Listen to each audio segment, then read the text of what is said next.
Good evening. I want to show you a video of the CIA, a counterintelligence officer who, if you have ever had any interest in the UFO community, you might know Richard Doty. He was in Dr. Stephen.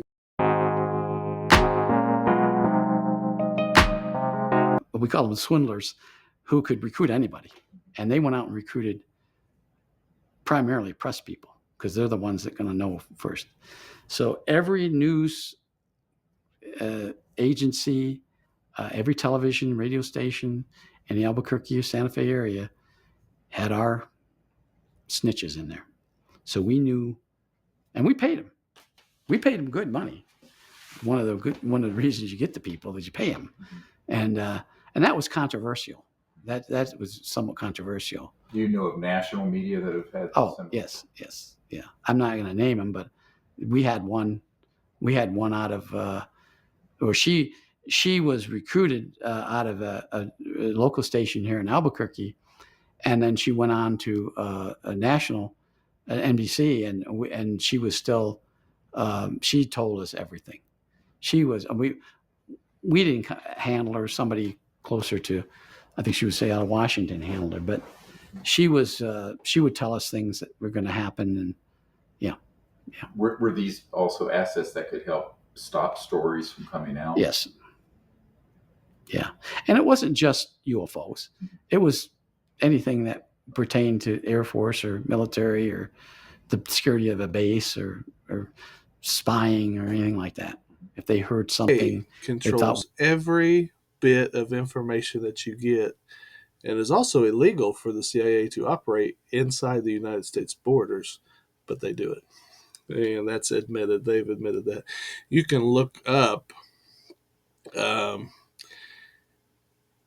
top secret information that has been declassified.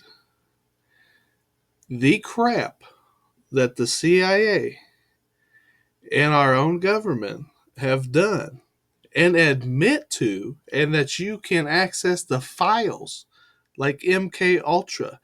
Our government murdered thousands, tens of thousands of teenagers. They stole from arcades, like in the 80s. We used to have these arcades. They stole from arcades, homeless kids. They set kids in front of microwave beams the size of radar dishes from World War II and fried their literal brains, trying to make psychics out of people. And you can look it all up. Declassified. Bill Clinton got in front of the whole world and apologized for it. If you're old enough to remember that, or you can look it up. It's on YouTube. But sorry to make this video so long. I'll just a few seconds of Richard Doty. Watch him, and then I'll leave some links in the description. God bless you. You'll have a great night, and do not believe anyone except Jesus Christ. They thought would be interesting and we needed to know. They let us know. And the other way around, that they would help. You had people who could help stop it from being broadcast. Yes. Yep. Yeah, the high level producers and directors. Yeah. And how were they paid so that it wasn't Cash? Yeah, you pay. What you do is you make them sign a form and you tell them you got to report this to IRS. But whether they do it or not, you're not going to give your form to IRS, but you're supposed to tell them that there's a form that they sign, and you give them. I think it's anything over. Was everything over $50 they had to sign for? We always had money. If we needed to do something, we had money. There was different funding. We call them funding sites.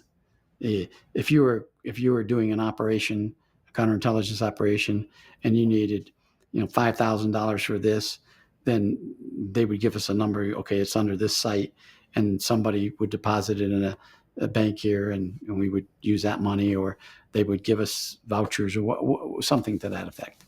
But there would be different funding sources. I'm not sure where they came from. I'm sure all government funding, someplace up there.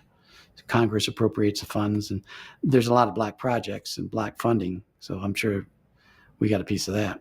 So I was just getting ready to ask you.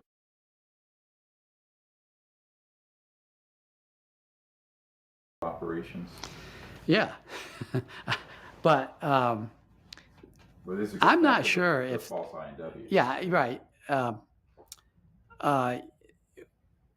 We did do that. Yes, OSI did that. There was a special group out of the 7602nd Air Intel Wing at Fort Belvoir that came out and did that. They had these